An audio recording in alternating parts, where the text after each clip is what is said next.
The fork scraped against ceramic as Victoria laughed. The sound cut through the dining room like broken glass. "So, when are you two finally going to give Mom and Dad real grandchildren?" Her voice carried that particular pitch that made everyone stop chewing. 14 pairs of eyes turned toward me and Amanda. My wife's hand trembled slightly as she reached for her water glass. I felt the heat rise up my neck, but I kept my expression neutral. My mother-in-law, Patricia, had that small smile playing at her corners of her mouth, the kind that said she approved of this public humiliation. My brother-in-law, Marcus, stared hard at his plate, suddenly fascinated by his mashed potatoes. Nobody spoke. The silence stretched out like taffy, getting thinner and more uncomfortable with each passing second. Victoria's husband, Kyle, shifted in his seat, clearly uncomfortable but saying nothing. I could feel Amanda's leg pressed against mine under the table, a silent plea. I squeezed her hand gently. Once, twice, 3 times. Our code. Wait. Not yet. Trust me. Victoria mistook my silence for shame. I saw it in her eyes, that gleam of victory. She thought she'd won. Inside, my blood was boiling hot enough to scald. But I kept my face blank, my breathing steady. Amanda's fingernails dug slightly into my palm. She was holding on for dear life, and I was her anchor. The silence I maintained wasn't because I had nothing to say. It was because I had too much to say, and timing was everything. Victoria thought my restraint meant I was broken, that I was embarrassed, that her cruel words had finally put me in my place.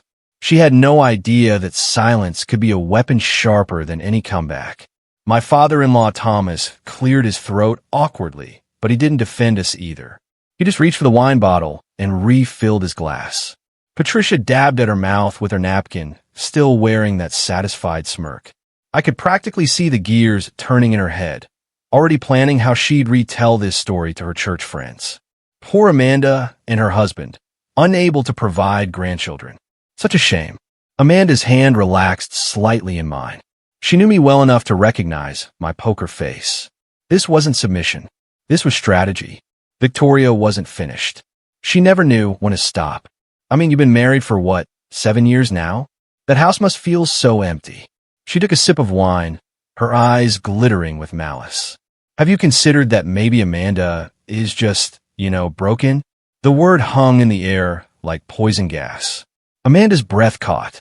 I felt her entire body go rigid beside me. Kyle put his hand on Victoria's arm, a weak attempt to rein her in, but she shrugged him off.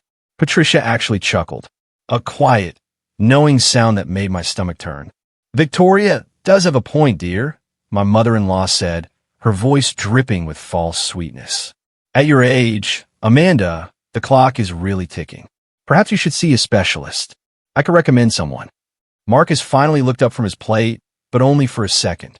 His eyes met mine briefly before darting away again. Coward. Amanda's younger brother, and he couldn't even muster one word in her defense. The betrayal of his silence cut deeper than Victoria's insults ever could. The rest of the family continued eating, heads down, pretending this wasn't happening. Aunt Helen suddenly became very interested in passing the breadbasket. Cousin Timothy excused himself to the bathroom. Even Amanda's father just sat there, fork halfway to his mouth, frozen in inaction. This was what hurt the most. Not Victoria's cruelty, which I'd expected, but the complicity of silence from everyone else. They were choosing sides by refusing to choose sides, and their silence sided with Victoria. I felt Amanda lean closer to me, her shoulder pressing against mine. Then came her whisper, so quiet only I could hear it. "Please don't say anything yet." Her voice was steady despite everything, but I could hear the edge of desperation underneath. I turned slightly to look at her. Her eyes were fixed on her plate, but her jaw was set in that determined way I recognized. She had a plan. We had a plan.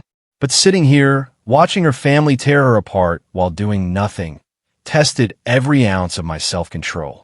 20 minutes later, Amanda excused herself to the bathroom.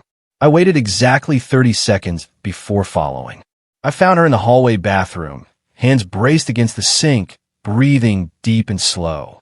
When she heard me, she looked up at the mirror, meeting my eyes in the reflection.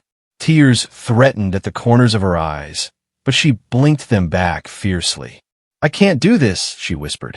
"I can't sit there and let her—" "Yes, you can," I interrupted gently, closing the door behind me. "Because in 3 weeks, you're going to finish what you started 6 months ago." She turned to face me, and something fierce and bright flashed across her face. "You still think we should wait?" I nodded. "The lawyer said the timing matters. The documentation has to be complete. If we do this now, if we react emotionally, it won't have the same impact." Amanda closed her eyes, steadying herself. "I just keep thinking about how they threw me away, how they pretended those years never happened." I pulled her close. 3 more weeks. Then we tell the truth. We returned to the table together, Amanda's hand in mine, both of us wearing calm smiles. Victoria watched us approach with obvious satisfaction, thinking she'd successfully crushed us into submission. The conversation had moved on to safer topics. Sports, weather, someone's new car. We slipped back into our seats, and I actually reached for the dinner rolls, buttering one slowly like nothing had happened. Marcus looked relieved that the tension had passed. Patricia was telling Aunt Helen about her new garden club. Everything returned to the surface-level pleasantness that this family mistook for harmony. Then Victoria cleared her throat loudly. "Everyone, Kyle, and I have some exciting news to share." The table went quiet again, but this time with anticipation instead of awkwardness. Victoria's hand moved to her stomach in that universal gesture that needed no translation. "We're pregnant," she announced, beaming. 12 weeks along. Due in February. The room exploded with congratulations. Patricia actually squealed, rushing around the table to embrace Victoria.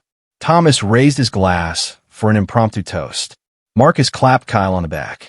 It was everything Victoria wanted. The spotlight, the approval, the validation of being the good daughter who did everything right. Amanda joined the chorus of congratulations, her voice perfectly controlled and pleasant. "That's wonderful news, Victoria. Congratulations to you both." But I noticed her smile was a fraction too wide, held a second too long. Victoria noticed it too, but misread it entirely. She thought Amanda was devastated, barely holding together her jealousy and grief. Patricia pulled Amanda into a hug that felt more like a power play. "See, dear, some women are just naturally meant to be mothers." Amanda's body went stiff in her mother's arms, but she maintained her composure. The party continued, everyone fussing over Victoria, asking about due dates and baby names and nursery colors. Amanda and I might as well have been furniture for all the attention anyone paid us. As dessert was being served, Victoria leaned across the table. Her voice was low enough that others nearby were absorbed in their own conversations. But I heard every word clearly. So did Amanda. And those words changed everything about what happened next, even though our plan was already set in motion. "At least I can do what you can't," Victoria whispered, her eyes locked on Amanda's face, hungry for a reaction. The cruelty was breathtaking in its precision.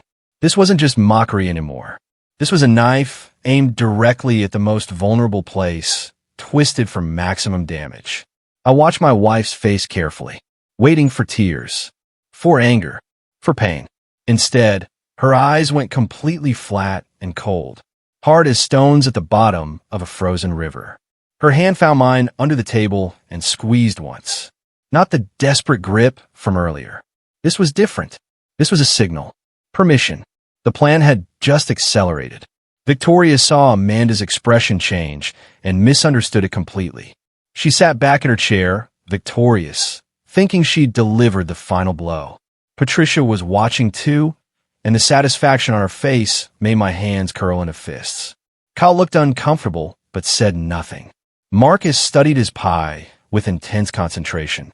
Cowards, all of them. Amanda picked up her fork and took a small bite of dessert. Her hand didn't shake. Her voice, when she spoke, was perfectly level. "Congratulations again, Victoria. Pregnancy is such a blessing." I stood up suddenly, my chair scraping against the hardwood floor. The conversation stuttered to a halt. Everyone turned to look at me.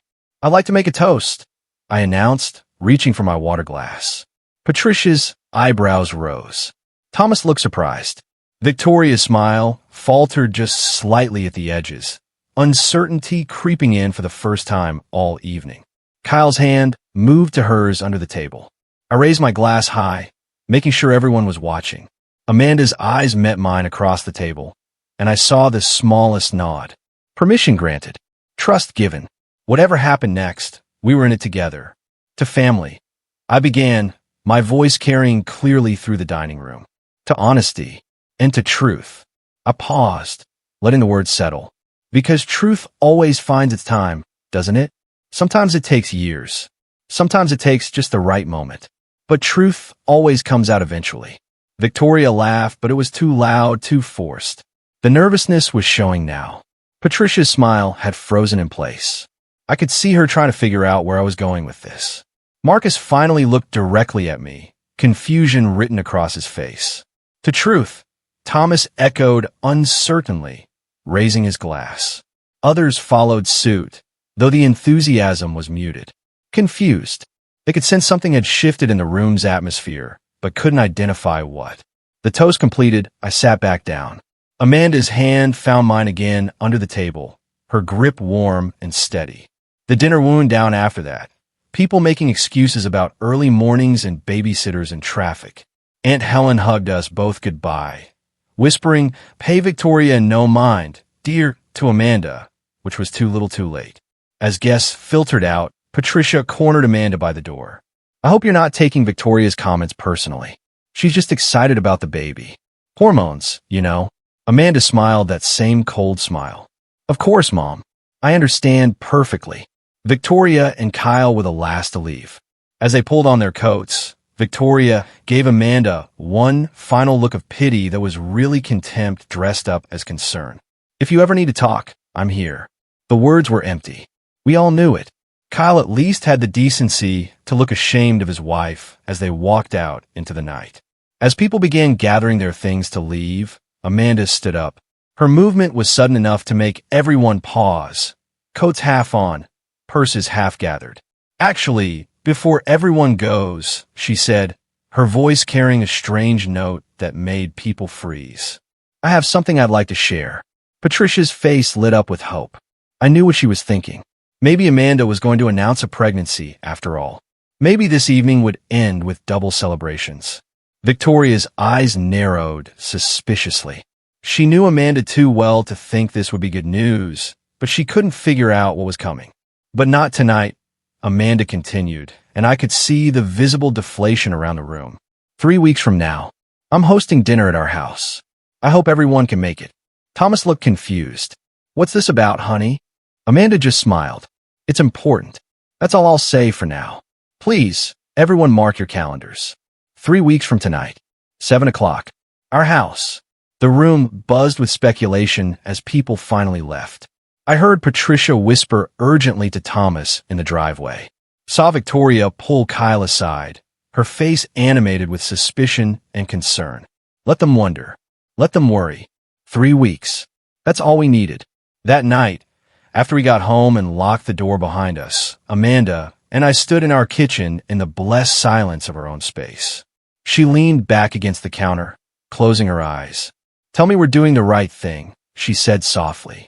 I moved to stand in front of her, taking both her hands in mine. "We are. You know we are." She opened her eyes, and in them I saw years of hurt. Years of being erased and denied and rejected. Sometimes I wonder if it's worth it, if they even deserve to know the truth. I thought about the agreement we'd made years ago, about the secrets we'd kept, not out of shame, but out of protection, about the life we'd built that our family knew nothing about. They don't deserve it, I agreed. But you do. You deserve to stop carrying their shame. You deserve to be free of their judgment. Amanda nodded slowly, then pulled away and walked to our bedroom. I heard the closet door open, then the sound of the lock on the small safe we kept on the top shelf. When she returned, she was carrying a wooden box, carved and beautiful. She set the box on the kitchen table and opened it carefully. Inside were photographs, dozens of them, school pictures with gap-toothed smiles, crayon drawings signed with careful letters, report cards showing straight A's, handmade Mother's Day cards, birthday party photos, dance recital programs, soccer team pictures. I picked up my favorite photo.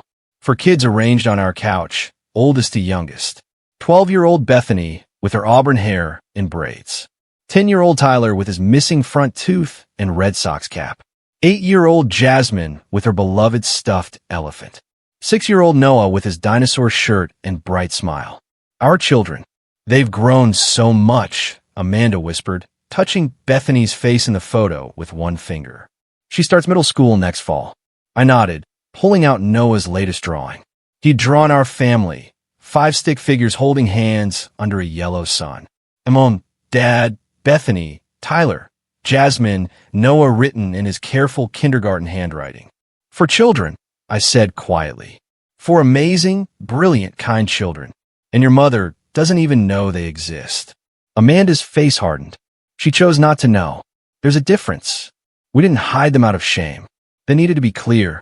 The decision to keep our children secret from Amanda's family wasn't about embarrassment or fear. It was about protection, pure and simple. When Amanda was 19, before I ever met her, she'd gotten pregnant. Young, scared, unmarried. Her family, led by Patricia, had been very clear about what needed to happen. Abortion was the only acceptable option. No discussion, no alternatives. Amanda refused. She chose adoption instead, finding a loving family for her baby girl through an open adoption agency. Patricia never forgave her for that choice. The family story became that Amanda had gone away for a while after high school. They erased that year completely from family history, pretended it never happened. When Amanda and I met 6 years later and fell in love, she told me everything. About the daughter she'd placed for adoption. About her family's cruelty. About how they'd made her feel worthless for choosing life. 3 years into our marriage, that adopted daughter, now 9 years old, reached out through the agency. Her adoptive parents had died in a car accident. She had no other family. The choice was obvious. We took Bethany and immediately began adoption proceedings. What Patricia didn't know was that Bethany's adoption opened a door Amanda didn't know existed. The foster care system was full of children who needed homes. Sibling groups were especially hard to place, social workers told us. Families wanted babies, not older kids with trauma and complicated histories. But Amanda and I looked at each other and we knew. We had room in our home and hearts. Tyler, Jasmine, and Noah had been in 6 different foster homes in 3 years. The system was going to split them up, send Tyler to a group home, separate the younger ones. We couldn't let that happen. The adoption process took 2 years. Home visits, background checks, training sessions. It was exhausting and intrusive and absolutely worth every second. We never told Amanda's family. At first, it was just about timing. Wait until the adoptions are final. Wait until the kids are settled. Wait until the moment is right. But as time passed, we realized the truth. Patricia had rejected her own grandchildren once before. She'd rather they didn't exist than accept them on terms she didn't control. She'd proven she couldn't be trusted with the knowledge of their existence. So we built our life without her in it, without any of them in it. Better to be called childless than to expose our kids to that kind of conditional love. What Amanda's family didn't know was that we'd been preparing for this moment for longer than they could imagine. For 3 years, Amanda had been quietly documenting everything. Every cruel comment, every dismissive remark, every time Patricia implied Amanda was less than because she hadn't provided biological grandchildren. Amanda had recordings on her phone, voice memos from family gatherings where the judgment flowed freely when they thought we weren't listening. Text message screenshots saved in a special folder. Emails from Patricia suggesting fertility clinics and making not-so-subtle comments about adoption being a last resort for desperate people. We had evidence of years of calculated cruelty. But more than that, we had proof of the original sin. Amanda had kept everything from that terrible year when she was 19. Patricia's emails explicitly threatening to disown her if she didn't take care of the problem. Thomas's text messages calling her selfish for ruining the family reputation. Even Victoria, though only 14 at the time, had sent Amanda messages calling her disgusting. All of it saved. All of it documented. all of it about to come to light. Our lawyer had helped us organize everything into a timeline, a story told through their own words. We weren't going into that dinner unprepared. 3 weeks later, on a Saturday evening, Amanda's family arrived at our home for the second dinner. Patricia brought her famous apple pie, acting like nothing had happened at the first dinner. Victoria showed up in a maternity dress despite barely showing yet, making sure everyone noticed her pregnancy. Marcus came alone. His wife had conveniently developed a headache. Thomas carried wine and looked vaguely uncomfortable, like he sensed this wasn't going to be a normal family dinner. Kyle kept glancing at Victoria with an expression I couldn't quite read. Worry maybe, or exhaustion. Our house was nice. Nicer than they expected. I could tell from the way Patricia's eyes swept over the furniture, the art on the walls, the family photos we'd carefully curated to show only the two of us. We'd spent hours preparing this house for tonight. Cleaning, arranging, setting the stage. Amanda had cooked her grandmother's recipe for pot roast. The dining table was set beautifully with our good china. Everything looked perfect, normal, welcoming. Victoria was suspicious from the moment she walked in. I saw her studying Amanda's face, looking for cracks in the armor, looking for signs of what this dinner was really about. Amanda smiled at everyone, hugged her mother, welcomed them in. She was calm, unnaturally calm that we ate dinner first. Patricia kept steering the conversation toward Victoria's pregnancy. Baby names, nursery themes, whether they'd find out the gender. Victoria soaked up the attention like a sponge. Marcus picked at his food and said almost nothing. Thomas drank more wine than usual. After dessert and coffee, Amanda stood up. I want to show you all something, she said quietly. She walked to the TV mounted on the wall and picked up the remote. The screen flickered to life. I watched their faces as the first photo appeared. Bethany at age 9, the day she came to live with us. Big smiled despite the sadness in her eyes. Standing between Amanda and me on our front porch. Patricia's face went blank. Thomas leaned forward, squinting at the screen. Victoria's mouth fell open. Marcus actually stood up from his chair. Who is that? Patricia asked sharply. Amanda advanced to the next photo. Tyler, Jasmine, and Noah on adoption day, holding certificates and grinning at the camera. Then Bethany's school photo from last year. Tyler's soccer team picture. Jasmine at her dance recital. Noah's kindergarten graduation. Photo after photo. Year after year. A life they knew nothing about. These, Amanda said, her voice steady and clear, are my children. Our children. Bethany, Tyler, Jasmine, and Noah. Your grandchildren. The silence that followed was deafening. Patricia's face had gone white. Thomas looked like he'd been punched in the stomach. Victoria was staring at the screen, her face cycling through emotions too quickly to track. Confusion, shock, and something else. Something that looked like fear. Amanda continued talking, advancing through more photos. Bethany is 12. She loves reading and wants to be a marine biologist. Tyler is 10. He plays soccer and makes terrible jokes. Jasmine is 8. She's been taking ballet for 3 years. Noah is 6. He starts first grade next fall, and he's obsessed with dinosaurs.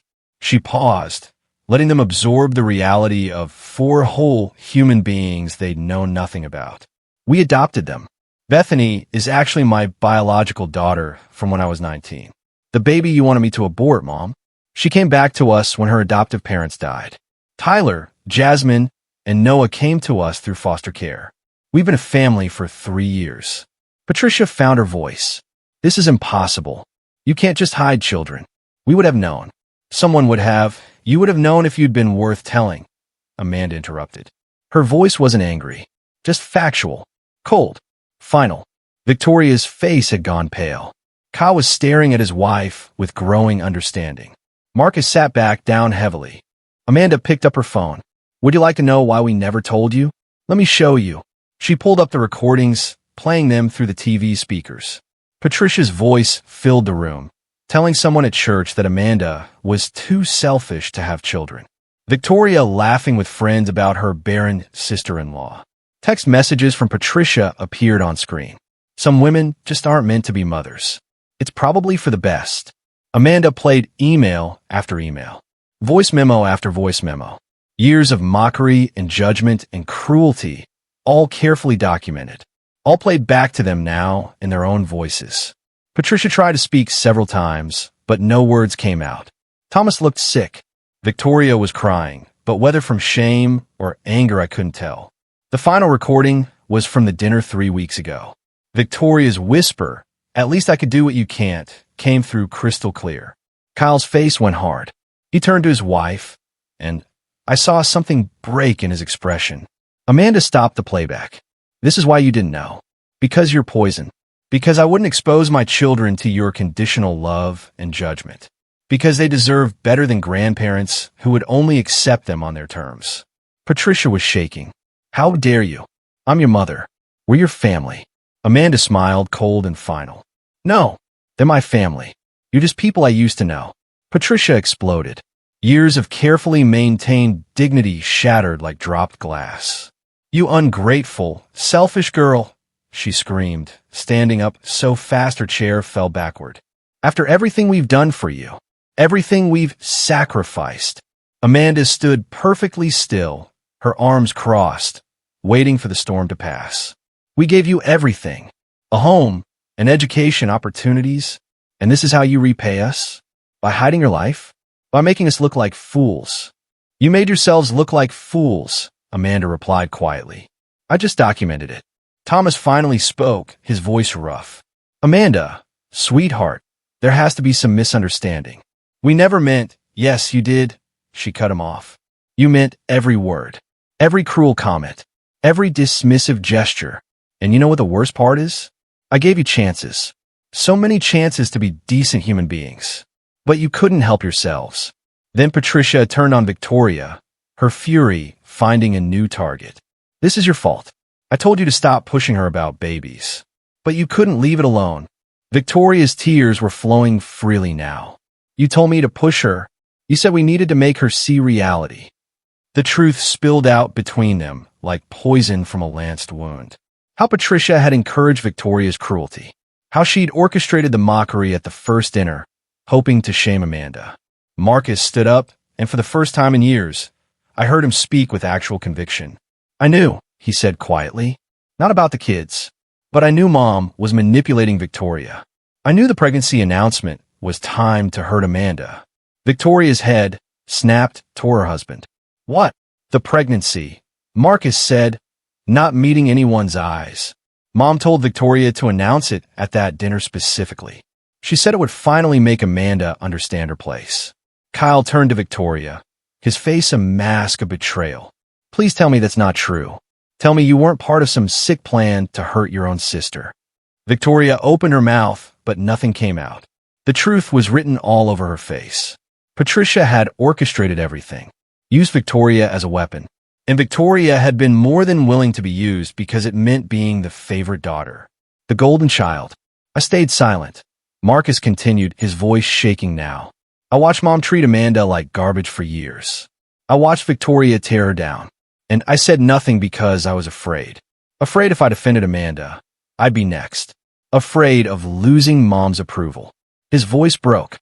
"I'm so sorry, Amanda. I'm a coward." Amanda walked to the front door and opened it. The gesture was clear. "I think it's time for everyone to leave," she said calmly. Patricia gathered herself, trying to salvage some dignity. "If you think I'm going to apologize for wanting what's best for—" "I don't want your apology," Amanda interrupted. "I don't want anything from you. I want you to leave my home and stay out of my life. All of you." Thomas tried once more. "Amanda, please. We're family. Surely we can work through—" "No," she said simply. "We can't. Because you had years to work through this. Years to choose differently. You chose cruelty every single time. I'm done giving you chances." Victoria was still crying, mascara running down her face. Kyle had his arm around her, but the gesture looked mechanical. Obligatory. Marcus was the only one who paused at the door. "Your kids," he said quietly. "Are they happy?" For the first time that evening, Amanda's face softened. "They're the happiest kids I know. They're kind and funny and smart. They're everything I could have hoped for." Marcus nodded. "Good. That's good. You deserve that." Then they were gone. Every single one of them. The door closed behind them, and the house was silent except for the ticking of the clock in the hallway. For a long moment, Amanda and I just stood there in the empty dining room, surrounded by the dishes from a meal nobody had finished. Then I heard it, the sound I'd been waiting for. Footsteps on the stairs. Are they gone? Bethany appeared in the doorway, still in her pajamas. We'd arranged for the kids to have a sleepover at a friend's house during the dinner, but Amanda had called them to come home early. Tyler, Jasmine, and Noah crowded in behind their older sister, all of them wide-eyed and curious. They're gone, Amanda confirmed. She held out her arms, and all 4 kids rushed into them. I joined the group hug, wrapping my arms around all of them. Our family, real and whole in ours. Are they really never coming back? Noah asked, his voice muffled against Amanda's shoulder. Not unless they learn to be kind, she said. But I'm not holding my breath. Jasmine pulled back and looked up at her mom. You were so brave. Amanda smiled, the first genuine smile I'd seen all evening. We're all brave in this family. The rest of the evening was exactly what we needed. We cleared the dishes together, made popcorn, and settled in for a movie marathon. Tyler fell asleep halfway through the second movie. Noah wasn't far behind. Bethany stayed awake, curled up against Amanda, occasionally asking quiet questions about the grandparents she'd never really know. 6 months have passed since that dinner. I hear things occasionally through the limited mutual connections we still have. Patricia tells people at church that we've moved away, that we're too busy to visit. She doesn't mention the grandchildren she could have known. Victoria had her baby, a girl. She posts photos on social media, but I'm blocked from seeing them. I hear she tells people at her mommy groups that she's an only child, that she doesn't have a sister. Marcus sent a card on Bethany's 13th birthday.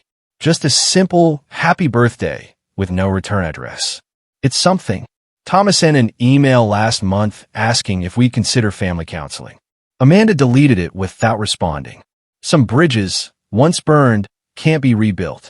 Victoria still tells people we're childless. I know because someone mentioned it to a coworker who knows me. They wondered why I didn't correct the person. I don't correct anyone anymore, because my children already know who their parents are. They know they're loved unconditionally. They know they're wanted and celebrated and cherished. They don't need validation from people who would only offer it with strings attached. Last week, Tyler scored the winning goal in his soccer game. Jasmine performed a solo in her ballet recital. Noah lost his first tooth. Bethany made honor roll for the 3rd straight semester. Our house is loud and chaotic and full of life. Full of homework battles and sibling arguments and family game nights. It's everything we wanted. Everything we fought for. Victoria can tell whatever story she wants about us. Patricia can maintain whatever fiction helps her sleep at night. It doesn't matter anymore, because we're finally free. Free from their judgment. Free from their cruelty. Free from the weight of their disappointment. And our children? They're just free. Free to be themselves. Free to be loved. Free to grow up in a home where family means something real. That's worth more than any approval from people who never deserved to know them in the first place.